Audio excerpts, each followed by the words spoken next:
Hey friends, welcome back to my channel and welcome back to another monthly dessert collaboration. And we get to share with you each month a different dessert theme. So for this one, it's Valentine's Treats. And it is being hosted by a very sweet friend, Angel McMillan. And her channel is Homemaking in Alaska. So please be sure to go check her channel out along with the playlist I will leave down below of my other YouTube friends who are going to share their Valentine's Day desserts. And today I'm going to share with you a very easy dessert that you can make for Valentine's Day. But this one you will need 2 cake mixes. So you need one that's like a strawberry cake mix, something that has a color to it for Valentine's Day. You can also use a white cake mix if you want and dye it pink or red or anything like that. You need 1 chocolate cake mix. I'm using the triple chocolate fudge because that's our favorite. And a cookie cutter, like a heart-shaped cookie cutter. I'm not sure which one I'm going to use yet. I need to decide which one's going to fit, for this particular dessert. But I'm using 2 different pans here. This is just so I don't have to wash one of them. But this one I'm going to use to put the strawberry cake mix in it, and the other one I'm going to use to put the final product in. Now I'm going to make my own frosting, so you will need 3½ cups of powdered sugar and a 1/4 cup of unsweetened cocoa powder and a 1/4 cup of like a shortening. I'm using the butter Crisco shortening. You can use the regular if you want. Also 1 tablespoon of vanilla extract, and I like to use the pure vanilla extract. 1½ sticks of salted butter, and 4 ounces of cream cheese softened, and you want the butter softened as well. And the first step is to take the strawberry cake mix or whatever colored one you're going to use and just use the ingredients on the back of the box and make it just as you would normally. And then I'm going to put it into a loaf pan, and then I did take some out so it wouldn't overflow and just put it in some cupcake liners. But I don't think it would have overflowed actually. So I just did that as a precaution. So once you put it in the oven, bake it as directed. Once it's cooled, I take it out of the pan, and then I'm just going to cut it into pieces. And you want it to be cut sort of in a thickness, so that way it's going to go all the way across the pan when we go back to put it in. So as you can see, I'm just cutting it in about 1-inch pieces or so. So just continue to do that.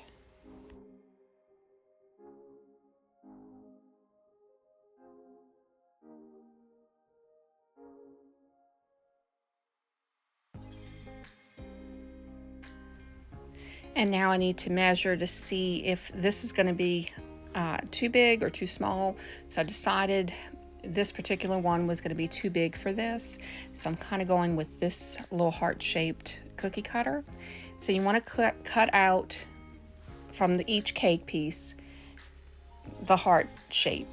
And as you can see here, now this is an end piece, so I do need to cut that little piece off after.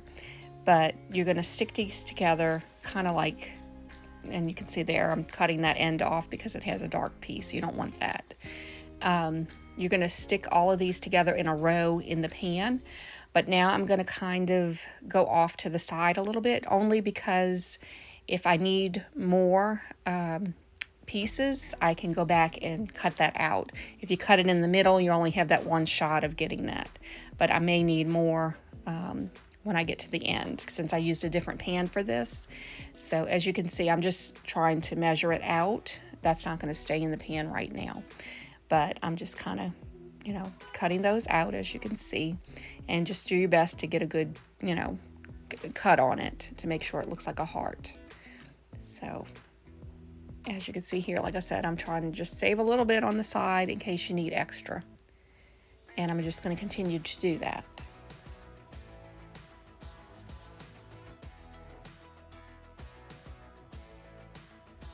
And when I got to this end piece, I just decided to go ahead and cut that piece off.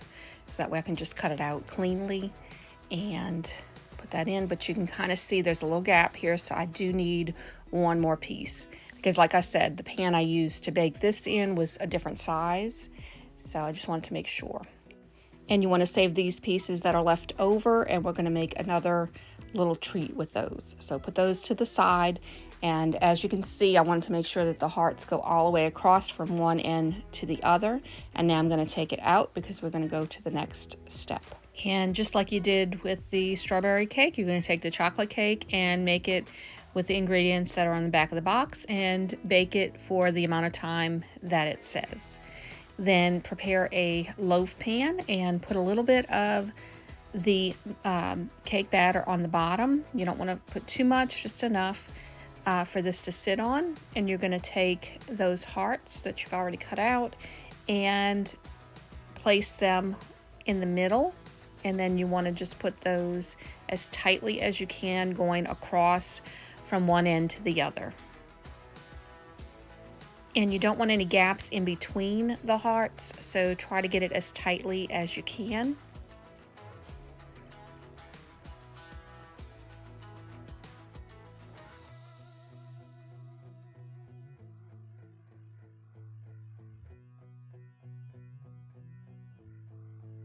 Now take the cake batter and put it on the sides of the cake now, and then you're going to put the rest over the top, but you definitely want to spoon it over. You don't want to pour it over because it can mess up the cake a little bit. And as I'm looking at it, I realized I could have put one more heart, a smaller piece in there just to make it a little tighter, and I will share with you why once I show you the reveal. But continue to put the cake batter over the top, and then you're going to put this in the oven for whatever the amount of time it is that the box says, and you will let it cool completely when it comes out. The chocolate frosting is super easy to make and really delicious, so definitely one to make. But add the powdered sugar and then the cocoa to a, you can sift it. You don't have to. I like to sift it because I find that it does leave a little bit of granules in it if you don't. But once it's all mixed together, you just want to kind of stir it together to make sure that that cocoa and the powdered sugar get mixed in. And then you're going to put this to the side, and then I'm going to show you how easy it is to make this frosting. There's a few steps. So first, mix the cream cheese, and you want to mix that until it has a smooth consistency. Make sure it is softened. Then add the butter, and you want to go ahead and do the same. Make sure that that becomes a smooth consistency, no lumps. Then add the shortening and mix that together with the cream cheese and butter. And you're just going to mix it until, like I said, it's a smooth consistency. So by now you should have that, especially if everything was softened. Now start adding that powdered sugar and the cocoa mixture, and just continue to mix it together, and you will start seeing how it turns into the frosting. And you're going to continue to do that until you don't have any more of the powdered sugar mixture left. And make sure to scrape down the sides of the bowl as you go to make sure you get all of that in there and fully incorporated. And also add in the vanilla. And once you're done, you can see that it has a nice, thick, fluffy texture. And it's been quite some time since I've decorated cakes with the piping. It's been a few years, so I'm kind of rusty with it.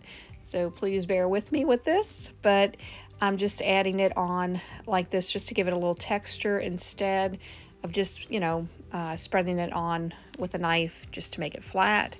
I just feel like it gives a little bit more interest to it.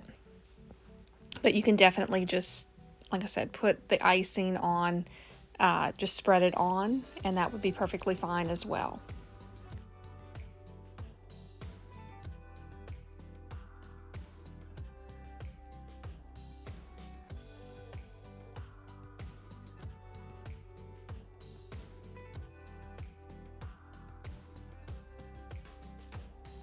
And now I'm going to add on some sprinkles to it. You can add whatever you like, any kind of little decorations that you want. I just thought this would give it more of a Valentine's Day feel to it, since it's all chocolate basically. But that just gave it, just that little touch of Valentine's feeling. And it's not the prettiest piping or anything, not the prettiest cake I've ever done, but really fun to do, and it was really delicious. And you can see on the inside when you cut it open, the little heart The only thing is this kind of floated to the top, and that's why if I would have had maybe another piece there to keep it, you know, tighter on the bottom, it may not have gone up so much. But it sort of worked out. And I think the last time I made one like this, I did a shamrock cake for another video. This was a few years ago. But the difference was the cake was a pound cake, so it kind of stayed more to the bottom, as you can see in this picture here. They kind of stayed more down because it was a heavier, I think, cake mix, or more of a pound cake. Now, the chocolate frosting was absolutely delicious. It's homemade, and it tastes like something you would get at a bakery, but not overly sweet or anything. It really did have a nice flavor to it. So definitely one to try if you like a chocolate frosting. Definitely recommend it. Now, this next one, little treat, is just, like I said, I'm making one recipe into two, in a sense. So it's like it's a truffle. So I'm taking all of that leftover strawberry cake, and I'm going to crumble that up, and I'm going to have some cream cheese, about 7 ounces or so, and some white chocolate. That's all you need for this little treat. And like I said, it's almost like one recipe, 2 treats. So just crumble it up, and you don't need a food processor. You can actually just do this with your hands or with a fork in a bowl or something, and just crumble it up, you know. And once you have that done, you're going to put it in a bowl. And I added the cream cheese a little bit at a time, and you can, if you want, you can soften it up in the microwave for 10 seconds, and it helps to soften it instead of having to leave it out if you want to do that. And that's what I did here, and you can see how quickly just 10 seconds does. So I'm adding a little bit at a time. So I added about 4, I think, ounces that was there. And I realized I did need more. So I went back and just, like I said, heated it up in the microwave for just 10 seconds, put it in there, and you get the consistency that you want. I just wanted to make sure I didn't overdo it with the cream cheese, because sometimes I've done that before with a truffle, and it was like too much. But this worked out perfectly. So just add your cream cheese until you get the consistency that you want. And it, for this little amount, 7 ounces really did work out. I was just worried it wasn't going to be, or that it was going to be too much, but it actually was the right amount. And once you get the consistency that you need, just roll them into little balls. And it's just like if you were making cake pops, or like I said, this is truffles, so they're a little smaller. And I'm just going to roll those until I get, you know, that full tray. So I ended up with a good bit, and you're going to put those in the refrigerator and let those get cold, and then we're going to roll them into the chocolate.